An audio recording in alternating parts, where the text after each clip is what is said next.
I rise today, the day after the solemn anniversary that haunts every Mumbaiker, to oppose the motion that India's policy towards Pakistan is populism disguised as security policy. Apologies for the mic. In plain terms, I stand here to tell you that not only is this claim false, but it is a fundamental misreading of my country's reality. And I do so not just as a member of the Oxford Union, but as a Mumbaiker, but as someone who has lived through the consequences of the India-Pakistan saga in his own home and heart.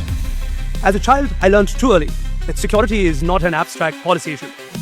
It is the difference between life and death. The difference between a phone call from a loved one or silence that lasts forever. Railway station, 200 meters from my childhood home, was bombed in the 1993 serial blast that killed over 250 people. I grew up under the shadows of these tragedies.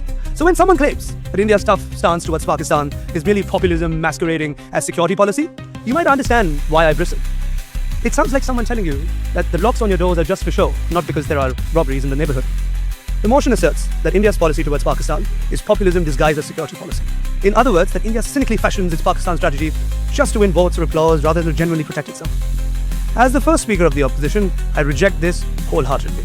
I will show you, step by step, how India's policy is primarily driven by legitimate security concerns and not cheap populism.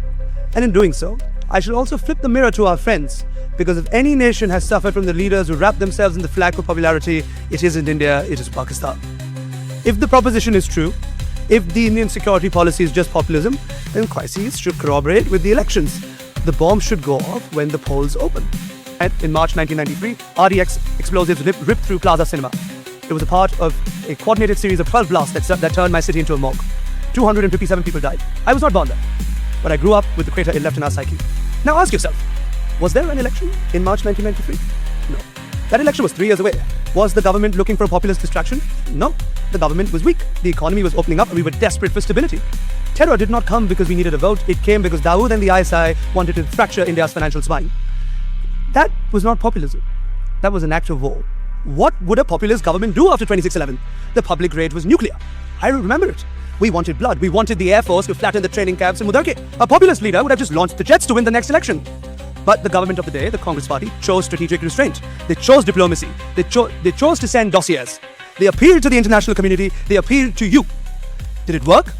Did it buy us? Did the non-populist approach buy us peace? No. It bought us Pathankot. It bought us Uri. It bought us Pulwama. We learned a hard lesson, Mr. President. You cannot shame a state that has no shame. You cannot shame a state that has no shame. Check the dates. The elections for the Indian General Parliament were over. Parliament was secure. On 22nd of April, terrorists from the Resistance Front, a cheap rebrand of the Lashkar-e-Toiba, attacked tourists in Pahalgam. They dragged out 26 people and killed them for their religion. They didn't ask who they voted for. They executed them. India's response, Operation Sindoor, was launched on the 7th of May. It was not Operation Thunder or Operation Wrath. It was named for the widows created by that massacre.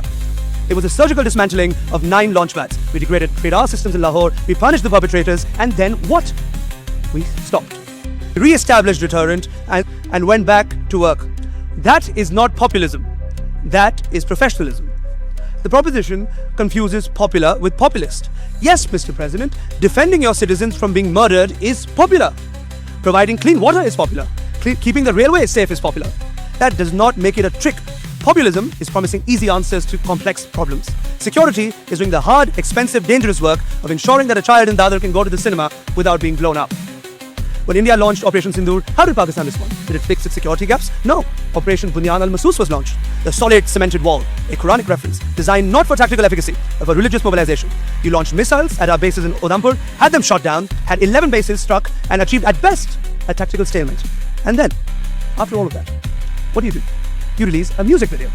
The ISPR, your military's PR wing, released an anthem, Dharkan Pe Ek Hi Naam, Pakistan. Mr. President, when India fights a war, we debrief the pilots. In Pakistan, they auto-tune the chorus.